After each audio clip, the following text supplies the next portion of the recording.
우리가 지난 시간 살펴본 것처럼 바울은 이제 아테네를 둘러보고 그 아테네에 있는 수많은 우상들을 보고 또 그 우상들 앞에서 정성스럽게 절하고 제사하는 그런 사람들의 마음을 보면서 그 우상이 마치 자신의 인생과 운명을 결정해 주는 것처럼 그러한 모습을 보고 그는 격분했습니다. 그의 격분은 단순히 육신적인 혹은 감성적인 격분이 아니라 그의 안에 계신 성령 하나님으로 인한 영적인 격분이었던 것이죠. 그렇다고 해서 바울이 자기 눈에 보이는 그 우상들을 훼손시키거나 부셔뜨리거나 망가뜨리거나 혹은 그 우상에 먹물을 뿌린다든지 페인트 칠을 하든지 혹은 그 신전을 훼손시키는 그러한 일은 하지 않았습니다. 바울은 그렇게 한다고 해서 사람들이 우상을 버리지 않는다는 것을 누구보다 잘 알고 있었기 때문입니다. 그러한 행동들은 오히려 우상을 섬기는 그러한 사람들의 감정을 자극시켜서 더욱더 복음이 들어가는데 반대되는 그러한 행동을 한다는 것을 바울은 알고 있었죠. 우상을 깨트린다고 우상이 사라지지 않습니다. 여러분, 이 사진은요, 어떤 기독교인이 동국대학교 안에 있는 불상 앞에 빨간색으로 오직 예수라고 적어 놓았고 그 불상에는 십자가를 그려놓은 것을 볼 수 있습니다. 이렇게 한다고 해서 그렇게 우상을 믿는 사람들이 그걸 보고 우리가 지금 잘못하고 있구나, 우리가 잘못된 걸 믿고 있구나, 회개해야 되겠구나 이렇게 생각할까요? 절대 그렇지 않습니다. 오히려 이렇게 한 사람을 어떻게 해서든지 잡아내고 색출해서 그 사람에게 민사, 형사소송을 진행할 겁니다. 또 이 불상을 지키기 위해서 더 많은 인력과 더 많은 재정을 투입할 것입니다. 사실 우상이라는 것은요, 나무나 금속이나 돌로 만들어진 형상이 아니라 그것을 만든 혹은 그것을 소지하고 있는 그 사람의 마음에서 비롯된 것이기 때문입니다. 그렇기 때문에 눈에 보이는 우상을 아무리 우리가 부서뜨리고 망가뜨린다고 해도 그 사람의 마음속에 우상이 그대로 남아있다면 그 사람은 여전히 우상을 섬기는 사람입니다. 여러분, 우리 베트남도 우상하면 빼놓을 수 없는 나라죠. 이 베트남에 정말 진천에 깔려있는 우상이 뭡니까? 바로 이 배불뚝이 우상 아니겠습니까? 제가 저희 아내랑 결혼하기 전부터 저희가 처가댁에 내려가면 늘 제 마음속에 불편한 것이 있었어요. 그게 뭐냐면은 저희 처가댁의 이 거실에 항상 이 배불뚝이 그 우상단지가 항상 떡하니 있는 겁니다. 그래서 시골, 여러분들 베트남 시골 가보시면 아시겠지만 집집마다 이런 우상단지가 있어요. 그래서 저는 제 머릿속에는 어떻게 하면 이 우상단지를 부셔뜨릴 수 있을까? 어떻게 하면 이 우상단지를 갖다 버릴 수 있을까? 제가 아내에게도 이런 거를 대해서 몇 번을 이야기를 이렇게 했지만 저희 아내도 아무래도 이제 부모님에 대해 이야기를 이제 해야 되고 또 부모님도 오랫동안 정말 어렸을 때부터 이런 토속신앙을 가지고 있었기 때문에 말하기가 굉장히 이제 불편했던 거죠. 그래서 이렇게 미온적인 태도를 보이고 있었는데 그때는 참 제가 어렸었고 그래서 제 마음에 이 의욕만 앞섰고 마음 가운데 말씀이 없었어요. 하나님 말씀과 어떠한 마음으로 태도로 그 상대방에게 다가가야 되는지 그게 너무나도 부족했기 때문에 의욕만 앞섰던 것이죠. 그래서 이래서는 안 되겠다. 그래서 제가 장인 장모님께 직접 앉혀놓고 말씀을 드렸어요. 아버님, 어머님, 여기 있는 우상 아무것도 아닙니다. 이거 그냥 돌단지예요. 이거 그냥 나무단지예요. 나무 조각일 뿐이에요. 이런 것들이 우리를 지켜주지 못합니다 라고 하면서 제가 안 되는 베트남 말로 이렇게 이야기를 했어요. 그러자 점점 그 제 이야기를 듣고 있던 장인 장모님의 표정이 안 좋아지기 시작하는 겁니다. 그리고 장인 어른께서 쭉 제 이야기를 듣더니 한마디 하시는 거예요. 너희들이 어떤 신을 믿든지 내가 상관하지 않겠다, 간섭하지 않겠다. 그러나 우리가 믿고 있는 신에 대해서 너희들이 그렇게 함부로 말하지 말아라. 우리도 우리가 믿고 있는 신이 있다 라고 탁 잘라서 이야기하시더라고요. 저는 이 우상단지랑 같이 지내고 있는 것이 마귀와 함께 지내고 있는 거라고 생각하면서 이걸 어떻게 할까? 내가 이 우상단지를 밖으로 가지고 와서 망치로 부셔뜨리고 발로 밟고 그렇게 해서 그렇게 했는데도 이 신이 나에게 아무런 해를 가하지 못하면 이건 가짜이지 않습니까? 라고 그렇게까지 증명을 할까? 뭐 이런저런 생각을, 별별 생각을 다 했어요. 근데 그때는 제가 무지했고 무례했어서 많이 몰랐던 것이죠. 그저 보이는 우상을 없애면 해결된 거라고 생각했기 때문이에요. 제가 장인 장모님께 그렇게 이야기한 후에 저희가 돌아갔어요. 그리고 나서 저희 장인 어른께서 저희 아내에게 이제 전화로 이렇게 이야기를 했어요. 저희 아내에게 이제 장서방 내려오지 말라고 하게, 너희들 안 보고 싶다, 불편하다, 이렇게 생각하신 거예요.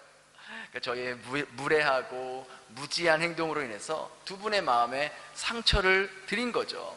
저 역시 그날 이후 많이 생각하고 많은 걸 느꼈어요. 보이는 우상을 없앤다고 우상을 섬기는 마음이 사라지는 게 아니구나. 결국 그 우상을 향한 그 마음을 변화시켜야지, 그렇지 않으면 또 다른 모습의 우상을 계속 갖다 놓고 또 보이지 않는 우상을 계속 섬기겠구나. 그러니까 우리가 그걸 알아야 되는 거예요.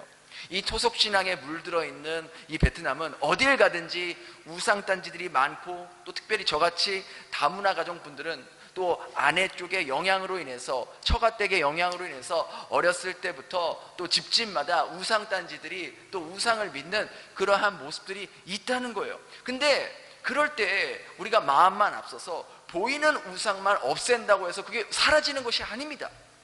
더 중요한 것은 그 우상을 섬기고 있는 그 마음이 변화되고 돌이켜질 수 있도록 해야 되는 것이 첫 번째 과제이고, 그렇게 될 수 있도록 기도로 준비하는 것이 중요하다는 것이죠. 그 마음이 사라지지 않는 이상 보이는 것을 없앤다고 그것이 우상을 섬기지 않는 것이 아니라는 것이죠.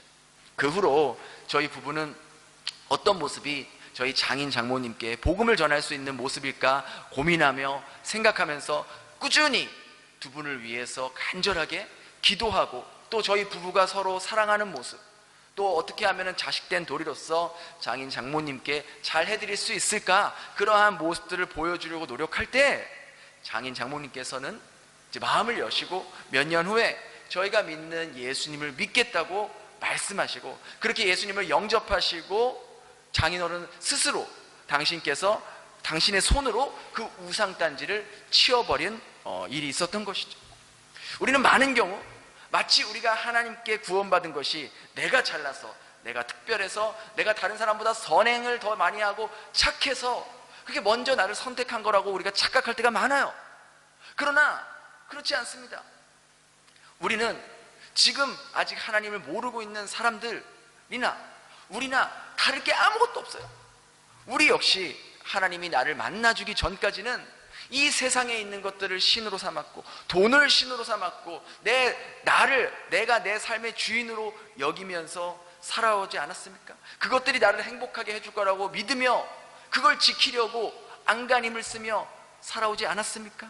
우리 역시도 그렇게 살아왔던 사람들이에요. 단지 하나님의 은혜로 그들보다 먼저 조금 일찍 저희들을 만나 주셨고 저희들을 선택해 주신 것 뿐이지, 그들과 우리와는 하나님 앞에서 모두 다 죽을 수밖에 없는 죄인이라는 것을 우리는 결코 잊어서는 안 된다는 것입니다. 그래서 우리는 예수님을 전하고 복음을 이야기할 때 언제나 겸손하고 온유한 태도로 상대방에게 다가가야 한다는 것이죠. 베드로전서 3장 15절 16절 한번 같이 읽어볼까요? 시작. 너희 마음에 그리스도를 주로 삼아 거룩하게 하고 너희 속에 있는 소망에 관한 이유를 묻는 자에게는 대답할 것을 항상 준비하되 온유와 두려움으로 하고 선한 양심을 가지라. 바울이 그랬어요. 비록 그의 마음에 영적인 격분이 일어났지만 그는 우상을 훼손한다거나 우상을 파괴한다거나 신전을 망가뜨리거나 그러지 않았습니다.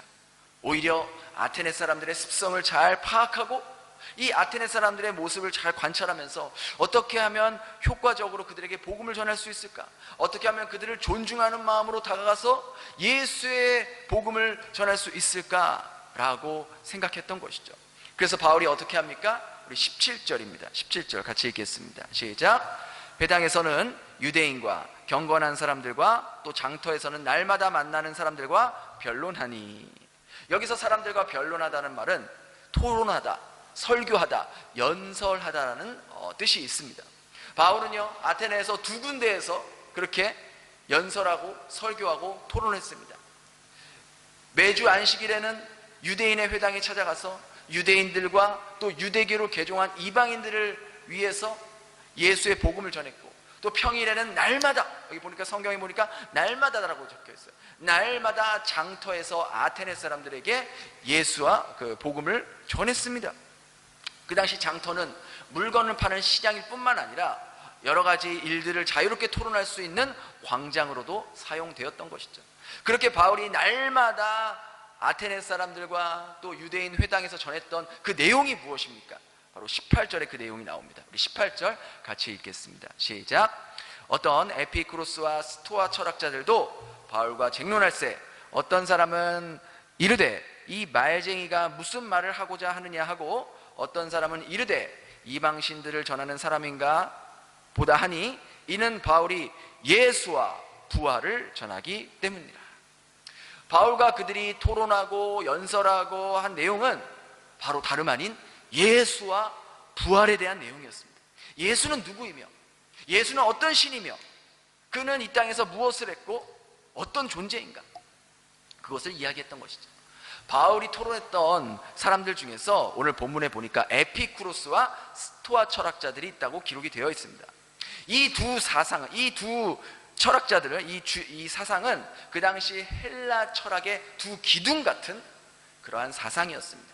여기 나오는 에피쿠로스 사상이란 주전 3세기경, 그러니까 예수님 태어나기 한 300년 전에 에피쿠로스라는 철학자가 있었는데, 이 사람이 이렇게 설파를 한 거예요. 이 사람은 신에 대해서는, 신의 어떤 존재에 대해서는 인정했지만 그 신은 이 세상을 만들어 놓고 인간의 삶에는 개입하지 않는다라고 주장을 했습니다. 그러니까 신이 이 사람들과 세상을 만들어 놓고 알아서, 너희들 사람들이 알아서 살아야 된다라고 이야기했던 것이죠. 이 사상의 특징은요, 바로 이 현세, 지금 보이는 현세의 삶에 집중하자, 죽으면 모든 것이 끝난다. 그래서 죽기 전에 인간이 누릴 수 있는 그러한 어떤 쾌락들을 모두 다 누리고 사는 것이 인간의 삶의 목적이다, 그게 본질이다, 즉 눈에 보이는 것을 주장했던 사상이 바로 이 에피쿠로스 사상이었던 거예요. 반대로 두 번째로 말하고 있는 이 스토아 철학자들도 신의 존재에 대해서는, 여기도 이 스토아 학자들도 인정했지만 여기는 또 다르게 모든 것이 다 신이라고 믿고 있었던 거예요. 그러니까 범신론을 주장하는 겁니다. 뭐 구름도 신이고 산도 신이고 바다도 신이고 나무도 신이고 심지어 뭐 숟가락 젓가락 모든 것들이 다 신의 영혼이 담겨 있다, 그렇게 믿고 있는 범신론을 주장했습니다. 여기도 마찬가지로 신이 이 세상을 만들었지만, 반대로 이 에피쿠로스 사상은 신이 그 인간의 삶에 개입하지 않는다고 주장한 반면에 이 스토아 철학자들은 신이 모든 것을 결정한다라고 그랬어요. 인간은 자신의 운명에 어떤 것도 바꿀 수가 없다, 모든 것을 신들이 이미 결정해놓고 인간은 거기에 움직일 뿐이다 라고 주장했습니다. 그리고 이 스토아 철학자들은 에피쿠로스와는 정반대로 이 육체는 악한 거다, 영만이 선한 거다, 그래서 육체로 하는 그 모든 것들은 악한 것이다, 그래서 모든 정욕을 억제하고 금욕적인 삶을 추구했던 사람들이 이 스토아 철학자들이었어요. 그러니까 이 서로 다른 사상이 팽배하게 달랐던 이 두 사상이 있었던 이 아테네에 바울은 한 번도 그들이 들어보지 못했던 예수에 대해서, 그리고 부활에 대해서 전했던 것이죠. 바울의 말을 들은 아테네 사람들의 반응이 어땠을까요? 우리 19절 20절 한번 같이 읽겠습니다. 시작. 그를 붙들어 아레오바고로 가며 말하기를, 내가 말하는 이 새로운 가르침이 무엇인지 우리가 알 수 있겠느냐? 내가 어떤 이상한 것을 우리 귀에 들려주니 그 무슨 뜻인지 알고자 하노라 하니. 쾌락주의를 추구하는 에피쿠로스 주의자들이나 금욕주의를 추구하는 스토아 주의자들이나 바울의 말을 듣고 꽤나 신선했던 것 같습니다. 자신들도 아테네에 살면서 얼마나 많은 신들을 듣고 알았겠어요. 우리 뭐 그리스 신화 한 번쯤은 이렇게 만화책으로나 이렇게 읽어보았을 거 아닙니까? 얼마나 많습니까? 그런데 그렇게 많은 신들을 들어보았지만 이 예수에 대해서는 처음 들어본 거예요. 한 번도 들어보지 못한 이 예수라는 신, 그리고 그 신이 어떻게 이 땅에 내려왔는지, 이 땅에 내려서 뭘 했는지, 왜 십자가에 죽었는지, 어떻게 그는 3일 만에 부활이라는 것을 했는지, 이것을 바울을 통해 듣게 된 거예요. 그런데 바울은 그들의 그런 듣는 모습과 태도를 보고 알았어요. 그들의 지식이 얼마나 뛰어난지, 그들의 지성이 얼마나 깊은지, 얼마나 말을 잘하는지에 상관없이 그들은 하나같이 생명이 없는 우상을 붙들고 사는 사람들이었다는 것을, 그들이 말하고 있는 사상, 철학, 지성, 지식, 이것 역시 또 하나의 우상의 모습으로 그걸 신봉하며 그걸 붙잡고 살고 있었던 사람들이었어요. 그래서 바울은 그들에게 외친 겁니다. 그것이 아니다. 그게 아니다. 우주를 만드시고 인간을 창조하시고 인간에게 생명을 불어넣으시고 인간의 죽음과 삶, 현세와 내세의 삶을 주관하신 분이 계시다. 바로 그분이 예수 그리스도시다. 그분이 인간을 죄로부터 구원하기 위해서 이 땅에 인간의 모습으로 오셨고, 그분은 우리의 모든 죄를 짊어지시기 위해 십자가 위에 죽으셨지만 하나님께서 그 예수를 3일 만에 부활시키시고 지금도 살아계셔서 우리들에게, 예수를 믿는 자들에게 영원한 생명을 주시기 위해 오셨다라고 그 아테네 사람들에게 복음을 전했던 것이죠. 그렇게 아테네 사람들에게 예수에 대해 전했지만 그들은 논리적으로, 이성적으로 이해할 수 없는 바울의 말을 받아들이기 어려웠던 겁니다. 예나 지금이나 지성적으로나 논리적으로나 복음을 이해하려면 절대로 이해할 수가 없습니다. 아니, 어떻게 성경 내용을 논리적이고 이성적으로 또 과학적으로 접근해서 믿을 수가 있겠습니까? 여러분, 창세기 1장 1절부터가 비논리적이잖아요. 창세기 1장 1절 내용이 어땠습니까? 태초에 하나님께서 천지를 창조하셨느니라. 여러분, 이걸 어떻게 우리가 논리적으로 설명할 수 있을까요? 어떻게 이걸 지식적으로, 과학적으로, 이성적으로 설명할 수가 있겠습니까? 이건 우리의 논리나 이성적으로 믿는 것이 아니라 하나님께서 그 말씀을 믿게 해주셔야지만이 믿을 수 있는 거예요. 교회 다니면서 많은 사람들이 성경의 내용을 100% 순수하게 믿지 못하는 사람들이 많습니다.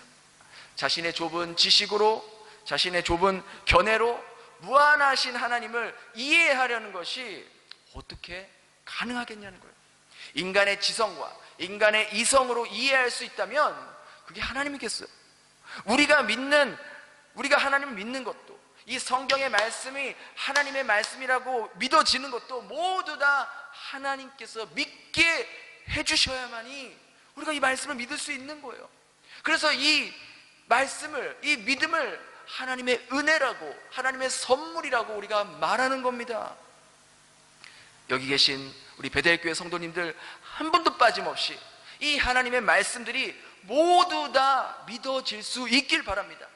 내가 이해하는 것만, 내가 납득되는 것만 믿고 그렇지 않는 것은 믿지 않는 것이 아니라 성령께서 깨닫게 해주시고 예수님께서 믿게 해주시고 하나님의 말씀 하나하나가 믿어지고 그 말씀이 오늘 나를 향한 말씀으로 믿어질 수 있기를 저는 간절히 바라는 거예요. 여러분, 똑똑하다고 하나님의 말씀이 믿어지는 것이 아닙니다. 많이 배웠다고, 세상적으로 많이 알고 있다고 하나님의 말씀이 이해되는 것이 아닙니다. 여러분 보십시오. 세상에 똑똑하고 잘났다고 하는 사람들, 성경 10번 20번 읽었다고 해도 그게 이해되지 않는다고 하는 사람이 많습니다. 아테네 사람들이 그런 사람들 아니겠습니까? 그 당시에 최고의 지성인들이었습니다. 최고의 지식인들이었습니다. 많이 배운 사람들이었습니다. 그러나 그들은 자신들이 가지고 있는 지식과 이성과 논리적으로 복음을 이해하려고 하니 이게 믿어지지가 않는 거예요. 받아지지가 않는 거예요. 예수라는 신이 납득이 안 되는 겁니다. 우리 21절을 보면 아테네 사람들의 특징이 나옵니다. 21절 같이 읽겠습니다. 시작. 모든 아덴 사람과 거기서 나그네 된 외국인들이 가장 새로운 것을 말하고 듣는 것 이외에는 달리 시간을 쓰지 않음이더라.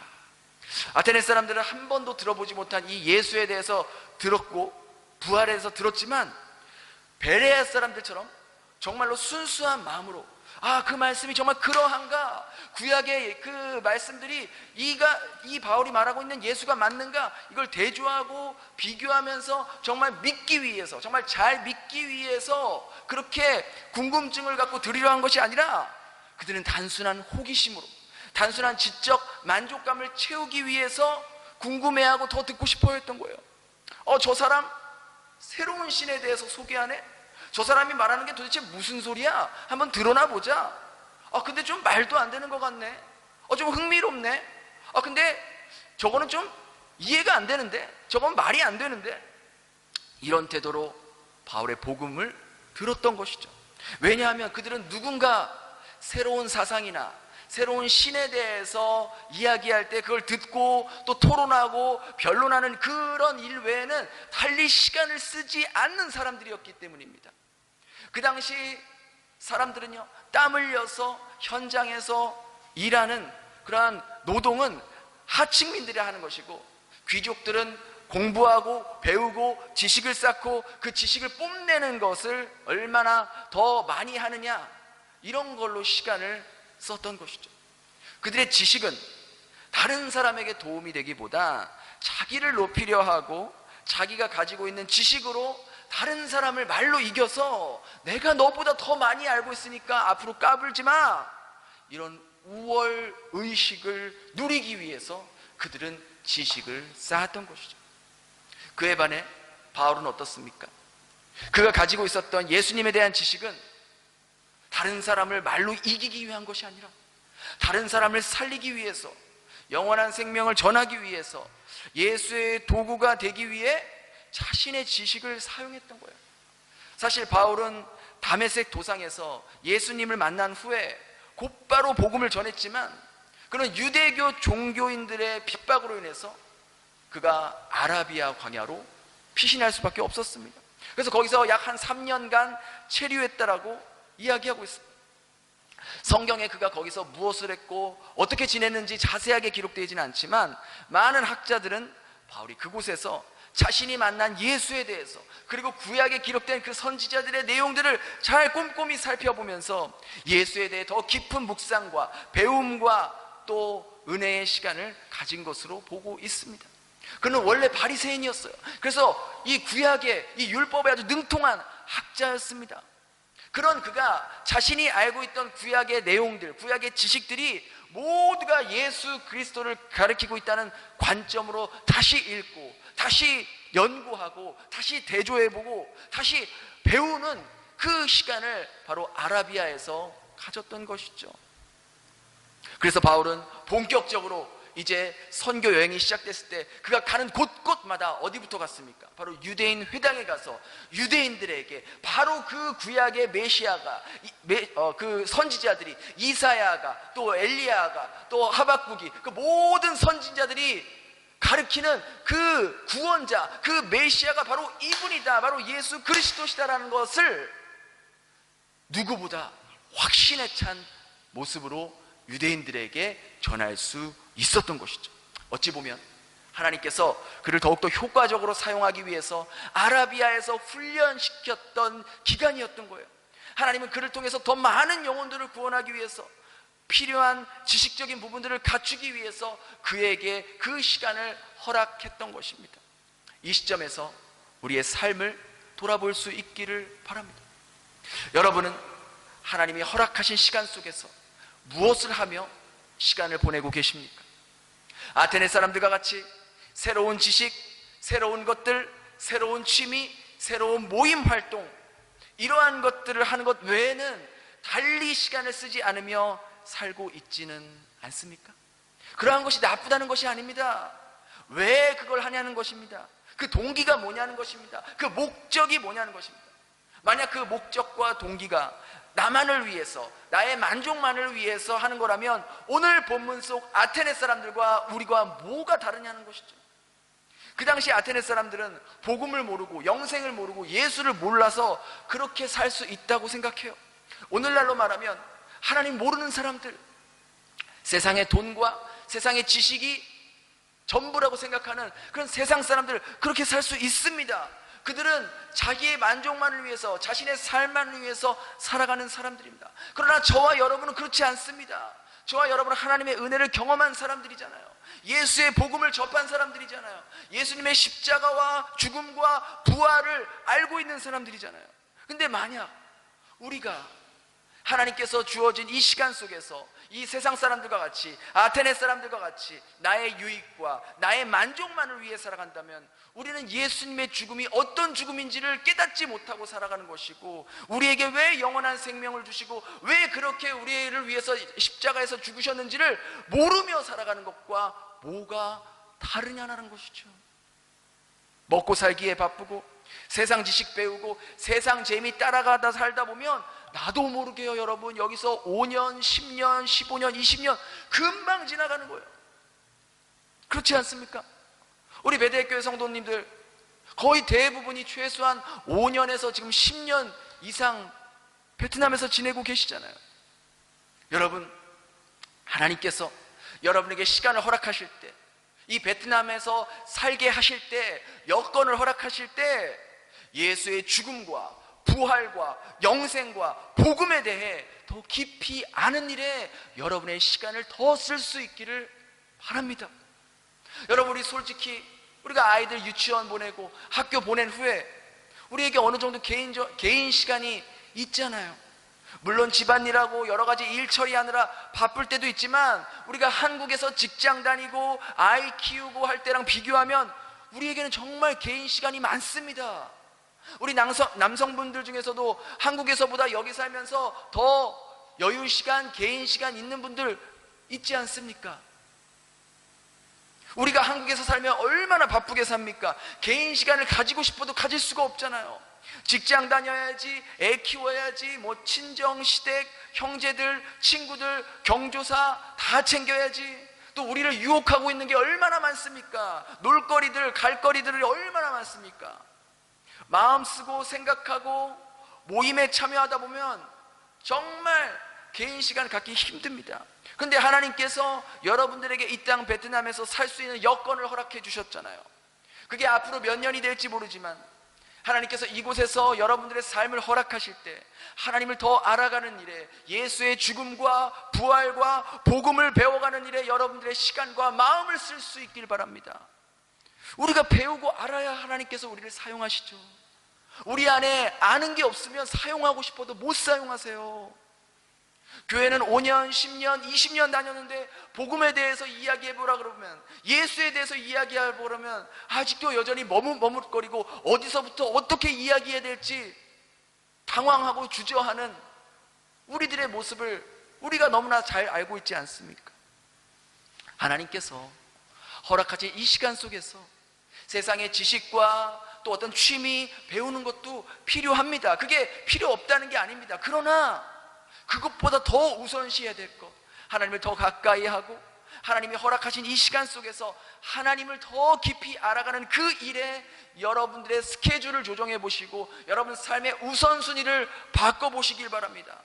하나님께서 바울을 아라비아 광야에서 더욱더 훈련시켰던 것처럼 어쩌면 하나님은 여러분들이 이 베트남에 오게 된 것이 하나님을 더 깊이 만나고 예수의 죽음과 부활에 대해서 더 알게 하기 위해서 여러분을 복음의 전사로 훈련시키기 위해서 이곳으로 보냈을지도 모른다는 것이죠. 하나님께서 여러분을 언제, 어디서, 어떤 모습으로 사용할지 모르기 때문에 기회가 있을 때, 시간이 있을 때, 건강이 있을 때 다른 세상의 일을 배워가는 것보다 예수와 십자가와 부활에 대해서 더 깊이 배울 수 있고 하나님이 어떤 분이신지, 우리가 믿는 복음이 어떤 복음인지를 알기에 여러분의 마음과 에너지를 더 쓸 수 있기를 바랍니다.